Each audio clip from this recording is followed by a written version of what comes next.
Most welcome in live class. आज के इस सेशन में हम क्लास 12th का जो इंपॉर्टेंट क्वेश्चन है, ये सारा क्वेश्चन आप लोग के सामने डिस्कस करने जा रहे हैं, चैप्टर वाइज, टॉपिक वाइज। तो उम्मीद है कि आप सभी स्टूडेंट काफी अच्छे से ध्यान देकर समझेंगे कि आप अपने एग्जाम का प्रिपरेशन किस तरह से करेंगे। हमारा पूरा प्रयास होता है कि स्टूडेंट को कहीं से भी कोई प्रॉब्लम ना हो और हर एक बात को समझ कर पढ़े और अच्छे से ध्यान देकर। यहां पर देखा जाए, ये आपका ठोस अवस्था का क्वेश्चन है। ये सारा गेस क्वेश्चन तो आप एक नजर में देख ही रहे ठोस अवस्था का, लेकिन इसमें सबसे ज्यादा बार अब इसमें भी इंपॉर्टेंट में इंपॉर्टेंट बताने जा रहे हैं। सबसे नंबर 1 पर सबसे ज्यादा बार आने वाला जो टॉपिक है इस सॉलिड स्टेट का, शॉटकी दोष और फ्रैंकेल दोष में अंतर, अणु चुंबकीय और लौह चुंबकीय में अंतर, चतुष्फलकीय रिक्ति और अष्टफलकीय रिक्ति और संकुलन क्षमता। और ये शुरू का 5 क्वेश्चन सबसे ज्यादा इंपॉर्टेंट है। और घनत्व का निर्धारण एकक सेल का, ये काफी अच्छे से आप अपने बोर्ड एग्जाम के लिए कंप्लीट कर लेंगे। अब आगे हम बात करते हैं सॉल्यूशन का। सॉल्यूशन का सबसे ज्यादा बनाने वाला क्वेश्चन है हेनरी का नियम, सम प्रसारी घोल, ठीक है, विपरीत परासरण का विचार, राउल्ट का नियम। ये 4 सबसे ज्यादा बनाया है अभी तक 20 से 25 साल में। राउल्ट का नियम, हेनरी का नियम, सम प्रसारी घोल और विपरीत परासरण का विचार बहुत बार, 25 साल में कम से कम 15 से 20 बार, इतना ज्यादा। उसके बाद हम बात करते हैं विसरण और परासरण में अंतर, आदर्श और आदर्श घोल। ये न्यूमेरिकल प्रॉब्लम 2-3 बार आ गया है, क्योंकि एक लाइन में ये आपको 3 से 5 नंबर दिलाता है। तो आप अच्छे से जरूर न्यूमेरिकल प्रॉब्लम कंप्लीट कर लेंगे। यहां पर हम बात कर रहे हैं अब ये विद्युत रसायन का। विद्युत रसायन में सबसे ज्यादा बार आने वाला क्वेश्चन है फैराडे का विद्युत अपघटन नियम, नंबर 1 पर 5 स्टार रैंकिंग का फैराडे का विद्युत अपघटन का नियम। उसके बाद मोलर चालकता, तुल्यांकी चालकता, प्राथमिक सेल, द्वितीयक सेल और उसके बाद ईंधन सेल। ये 3 जल्दी एकदम बढ़िया से एकदम कंप्लीट कर लेंगे आप लोग, ठीक है। सबसे ज्यादा विद्युत रसायन का यही क्वेश्चन आया है। उसके बाद सेल विभव पर आधारित क्वेश्चन। उसके बाद जब आप चाहेंगे इसको वीडियो को रिप्ले करके देख सकते हैं, आपके पास हमेशा रहेगा एग्जाम तक। ये आपके व्हाट्सएप पर मौजूद रहेगा। अगर आप व्हाट्सएप से नहीं जुड़े हैं तो 9431435546 पर व्हाट्सएप मैसेज करके प्राप्त कर सकते हैं आप ये पूरा वीडियो लेक्चर। ध्यान दिया जाए, केमिकल काइनेटिक का सबसे ज्यादा बार आने वाला क्वेश्चन क्या है, प्रथम कोटि की अभिक्रिया क्या है, उसके दर नियतांक और जीवन काल का व्यंजक प्राप्त करें। सबसे ज्यादा बार, ठीक है, प्रथम कोटि की अभिक्रिया ये है आपका। उसके बाद स्यूडो ऑर्डर रिएक्शन, छद्म कोटि की अभिक्रिया, ये है रासायनिक बल गतिकी का चमकता हुआ 2 क्वेश्चन जो बार बार आता है। हम केवल उसी का बात अब कर रहे हैं। और हाँ, ये क्वेश्चन जो परसेंटेज वाला है, परसेंटेज वाला जो क्वेश्चन होता है देख लीजिएगा, ये फिजिक्स केमिस्ट्री दोनों में आता है। इसको आप अच्छे से तैयारी करेंगे तो फिजिक्स का भी कंप्लीट हो जाएगा। और रेनियर समीकरण भी इंपॉर्टेंट है, और ताप पर दर नियतांक की निर्भरता। अब बात करते हैं हम किसका, सतह रसायन का। तो सतह रसायन में सबसे ज्यादा बनाया है ब्राउनी गति, टिंडल प्रभाव और विद्युत कण संचलन, और भौतिक अधिशोषण और रासायनिक अधिशोषण में अंतर। और ये एक स्व उत्प्रेरण भी बहुत बार आया है, ध्यान देंगे। तो ये इंपॉर्टेंट क्वेश्चन है सतह रसायन के। जहां तक तत्वों के निष्कर्षण का सिद्धांत एवं प्रक्रम का सवाल है, सबसे ज्यादा बार आया खनिज अयस्क में अंतर, निस्तापन जारण में अंतर, लोहा के निष्कर्षण का मुख्य सिद्धांत, मतलब जो हेमाटाइट से निष्कर्षण होता है लोहा का, कॉपर पाइराइट से कॉपर के निष्कर्षण का सिद्धांत, ये बहुत बार आया है। पी ब्लॉक में बात करते हैं, सबसे ज्यादा बार आने का रिकॉर्ड बना है अमोनिया का Haber process, objective, subjective, long, सब जगह, ओस्टवाल्ड प्रोसेस और H2SO4 का संपर्क विधि। ये तीनों जरूर कंप्लीट करेंगे अच्छे से पी ब्लॉक में। NCl5 का निर्माण नहीं होता है, लेकिन PCl5 का निर्माण होता है, ये भी क्वेश्चन बहुत बार आया है। H2O का क्वथनांक गलनांक अधिक होता है, ये भी क्वेश्चन बहुत बार आया है, ठीक है। इसके बाद ऑक्सीजन द्विपरमाणविक फॉर्म में पाया जाता है, जबकि बाकी सभी उस वर्ग के तत्व जो है अष्ट परमाणविक, यानी कि फास्फोरस जो एस जो है एसेट के रूप में पाया जाता है। ऐसा क्यों? ये सब है। H3PO3 एक डाइप्रोटिक एसिड है या द्विभाषमिक अम्ल है, क्यों? ये क्वेश्चन आ चुका है। इसके बाद हम बात करते हैं आपके ऑर्गेनिक केमिस्ट्री का। पहले डी ब्लॉक देख लेते हैं। तो डी ब्लॉक में सबसे ज्यादा बार आया है लेंथेनाइड एक्टिनाइड में अंतर, संक्रमण अंतः संक्रमण में अंतर, और उसके बाद रंगीन गुणधर्म और चुंबकीय गुणधर्म और ऑक्सीकरण अवस्था पर आधारित क्वेश्चन। इस चैप्टर का कोई ठोर ठिकाना नहीं है, कहीं से भी क्वेश्चन कुछ भी पूछ देता है। केवल आप तीनों का कॉन्सेप्ट दिमाग में रखिएगा। अयुग्म इलेक्ट्रॉन होता है, तो रंगीन होता है, अयुग्म इलेक्ट्रॉन होता है तो चुंबकीय होता है, D0 D10 होता है तो क्या होता है, प्रतिचुंबकीय होता है और कलरलेस होता है। ठीक है, उसके बाद ये सब इलेक्ट्रॉनिक विन्यास आपको आना चाहिए, कम से कम आयन का नहीं आता है तो अच्छे से इलेक्ट्रॉनिक विन्यास कंप्लीट कर लीजिएगा। तो एग्जाम के पॉइंट ऑफ व्यू से ये गाइड कर रहे हैं हम। अब हम बात करते हैं ऑर्गेनिक की तैयारी का, जिसमें सबसे ज्यादा आपका डर छिपा है। ऑर्गेनिक का अच्छे से समझ लीजिए। ऑर्गेनिक का 10 क्वेश्चन का पैटर्न है। ये 10 क्वेश्चन का पैटर्न सबसे पहला शुरू होता है स्ट्रक्चर और नोमेनक्लेचर से। सबसे पहले स्ट्रक्चर नोमेनक्लेचर 11th के कॉपी से आप अच्छे से कंप्लीट करेंगे, जैसे हम पढ़ाते हैं उस पैटर्न पर बात कर रहे हैं।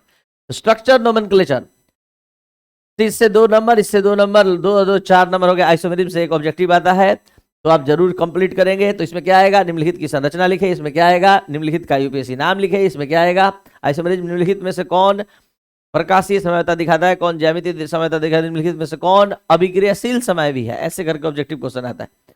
कन्वर्जन, कन्वर्जन में जो सबसे चमकता हुआ कन्वर्जन जो सबसे ज्यादा बनाया है वही लिखा गया है। फिनोल से बेंजीन, बेंजीन से फिनोल, इथाइलेमिन से ethyl alcohol, aniline to benzoic acid, ethyl alcohol से इथाइलेमिन, जो बहुत बार आया है। तो आपके इस ऑर्गेनिक के कन्वर्जन को पढ़ाने के लिए हम फिर से 7 दिन आपको समय दे रहे हैं। 16 दिसंबर से, जब पूरा पर्व त्योहार लगन सब खत्म हो जाएगा, तो 16 दिसंबर से 7 दिन के लिए हम आपको ऑर्गेनिक फिर से बेसिक क्लास लेकर आ रहे हैं। उसके लिए जिसको कुछ नहीं आता है वो सीख लेगा 6 दिन में, ऑनलाइन ऑफलाइन दोनों मोड में। और 11 बजे उसका टाइम है, 11 से 12। ठीक है, क्योंकि आप अभी घर नहीं जाएंगे, 10 बजे तक 11 बजे तक आपका क्लास खत्म हो जाता है। 11 से 12 आपके लिए हो सकता है क्लास दे, हो सकता है, और नहीं दे तो फिर ऑफलाइन ऑनलाइन मोड में आपको मिल जाएगा। आप अच्छे से अपना तैयारी कर लेंगे, कन्वर्जन उसमें सिखा देंगे हम। चलिए, हाँ, एक चीज और बताना चाहेंगे कि ये सारे क्वेश्चन का आंसर, जैसे इस सारे क्वेश्चन का आंसर केमिस्ट्री का मतलब राजेश सर ऐप के माध्यम से आपको दिया जा रहा है। 100 रुपए इसका केवल प्राइज लग रहा है। केवल क्रैश कोर्स के नाम पर ये जोड़ा जा रहा है, लेकिन क्रैश कोर्स नहीं है। कंप्लीट चैप्टर का video lecture, notes, objective, subjective, जितना केमिस्ट्री में जरूरत है सब कुछ आपको मिलेगा। यहां तक कि 1 शॉट वीडियो भी सारे चैप्टर का, 16 चैप्टर का, कुछ दिन में 16 चैप्टर का वीडियो लेक्चर भी मिलेगा। और सारा वीडियो लेक्चर, नोट्स, जो क्वेश्चन ये सब देख रहे हैं, सब का आंसर, सब कुछ जितना आपको जरूरत पड़ेगा एग्जाम के तैयारी के लिए, सब कुछ मिलेगा। और इसका प्राइस केवल 100 रुपया है। आप अपना वहां से आंसर ले सकते हैं। ये सारे क्वेश्चन का है। और जो मतलब 300-600 था वो 100 रुपया कर दिया गया है पूरे बिहार के स्टूडेंट के लिए कि अच्छे से तैयारी करें। अब आइए थोड़ा सा पांचवा मेथड। पांचवा, पहला क्या था, स्ट्रक्चर, दूसरा क्या था, नोमेनक्लेचर, तीसरा क्या था, चौथा क्या था, कन्वर्जन, और पांचवा है निर्माण विधि। जैसे क्लोरोफॉर्म के निर्माण की प्रयोगशाला विधि लिखे, फॉर्मल्डिहाइड के फॉर्मेशन की निर्माण विधि लिखे, प्रयोगशाला विधि। तो ये पांचवा क्वेश्चन। छठा क्वेश्चन का तैयारी हम सोमवार से करवाने जा रहे हैं इस क्लास में ही। जैसे फिनोल अम्लीय प्रकृति का होता है, क्यों? ठीक है, फिनोल एलिफैटिक अल्कोहल से ज्यादा अम्लीय होता है, क्यों? तो कारण बताओ वाला ये क्वेश्चन है। ये छठा पैटर्न है ऑर्गेनिक केमिस्ट्री का। ठीक है, इसका हम एग्जाम के लिए सोमवार से 6 दिन में ये पूरा 25 क्वेश्चन लगभग इसका कंप्लीट करवाएंगे, छाट कर, जिसमें से ये 5 क्वेश्चन भी रहेगा ही रहेगा। अंतर लिखें, प्राथमिक अल्कोहल, द्वितीयक अल्कोहल, तृतीयक अल्कोहल में अंतर लिखें, मिथाइल अल्कोहल, इथाइल अल्कोहल में अंतर लिखें, फॉर्मल्डिहाइड, एस्टल्डिहाइड में अंतर लिखें। तो ये सब मतलब अंतर वाला है। ये 7वां पैटर्न है ऑर्गेनिक के क्वेश्चन का। 8वां पैटर्न है निम्नलिखित के बारे में लिखें। निम्नलिखित के बारे में लिखे, जैसे एल्डोल संघनन अभिक्रिया सबसे ज्यादा बार आया है। एल्डोल संघनन, जिसका रिएक्शन मैकेनिज्म सोमवार को यही पढ़ना है, एल्डोल संघनन अभिक्रिया रिएक्शन मैकेनिज्म के क्लास में। वहां आपको क्या क्या मिलेगा, सोमवार से जो पढ़ाने जा रहे हैं आपको मिलेगा। योगशील अभिक्रिया क्या है, SN1 क्या है, SN2 क्या है, E1 क्या है, E2 क्या है, नाभिक स्नेही क्या है, इलेक्ट्रॉन स्नेही क्या है, मुक्त मूलक किसे कहते हैं, मुक्त मूलक योगशील अभिक्रिया क्या है। तो सब टोटल डिटेल एक सप्ताह में रिएक्शन मैकेनिज्म का क्लास हम लेकर आ रहे हैं मंडे से। जो आपके सिलेबस में कोई यूनिट नहीं है, जिस तरह से हिंदी को अच्छे से पढ़ने के लिए हिंदी ग्रामर की आवश्यकता होती है, इंग्लिश को पढ़ने के लिए इंग्लिश ग्रामर की आवश्यकता होती है, संस्कृत को संस्कृत ग्रामर की आवश्यकता होती है, रिएक्शन को समझने के लिए, ऑर्गेनिक को समझने के लिए रिएक्शन मैकेनिज्म की जरूरत होती है, यानी कि ग्रामर ऑफ ऑर्गेनिक केमिस्ट्री, ताकि हमारे स्टूडेंट को कोई भी प्रॉब्लम कहीं से भी ना हो। जो चाहिए सब आपको मिलेगा इस क्लास में, और ऑफलाइन ऑनलाइन दोनों मोड में बिना डिमांड किए। ऑफलाइन मोड में समझाने जा रहे हैं, उसमें कुछ पैसा नहीं देना है, आप आराम से पढ़ सकते हैं रोज आकर, वही रिकॉर्डेड फॉर्म में आपको मिलेगा और लाइव क्लास में। एल्डोल संघनन अभिक्रिया, कोल्बे अभिक्रिया, कैनिजारो अभिक्रिया, विलेंसन, इसमें से कौन कौन इंपॉर्टेंट है? वुड्स रिएक्शन, एल्डोल कंडेंसेशन, अगर वुड जिरेशन छूट गया होगा तो आप अपना यह कंप्लीट कर लेंगे। Markovnikov rule, anti Markovnikov rule, Kolbe और रिमर्टिमेनन। क्या होता है जब एस्टल्डिहाइड को ब्लीचिंग पाउडर के साथ गर्म करते हैं? आंसर बताइए जल्दी। क्लोरोफॉर्म बनता है। क्या होता है जब सोडियम एसिटेट को सोडा लाइम से गर्म करते हैं? मीथेन बनता है।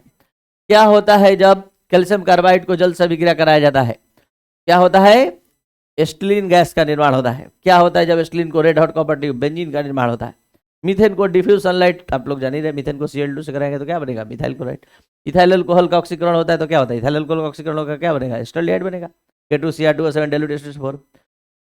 अब मैच द कॉलम में भी 10वां पैटर्न है। Match the column. Urja reaction का मिलान किससे होगा? Sodium ether. ग्रिग्नार्ड एजेंट का मिलान किससे होगा? Magnesium ether. क्लेमेंसन रिडक्शन का मिलान किससे होगा? Zinc amalgam. और रोजेनबर्ग का PDBSO4। तो ये था आपका ऑर्गेनिक का पोर्शन। जटिल यौगिक, उपसा समन्वय यौगिक, नाम लेते ही आपके दिमाग में आना चाहिए कि इसमें IUPAC नोमेनक्लेचर का क्वेश्चन आएगा। 5 दे देगा, 3 बनाना होगा, 3 दे देगा, 2 बनाना होगा, 2 नंबर 5 नंबर किसी में भी आ सकता है।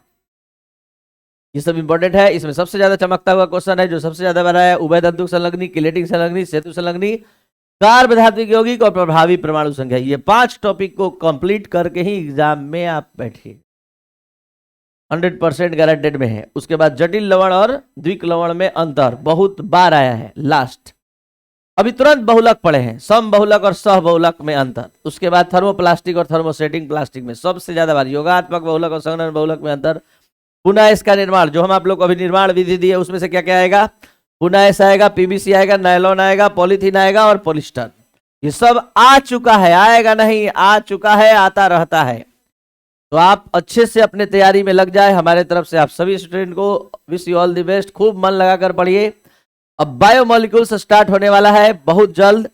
ये बायोमोलिक्यूल्स आप अब पढ़ेंगे जिसमें carbohydrate, vitamin, fats, nucleic acid, DNA, RNA, glucose का स्ट्रक्चर सब कुछ पढ़ेंगे। अभी आप क्या पढ़ रहे हैं? अभी आप पढ़ रहे हैं केमिस्ट्री इन एवरीडे लाइफ।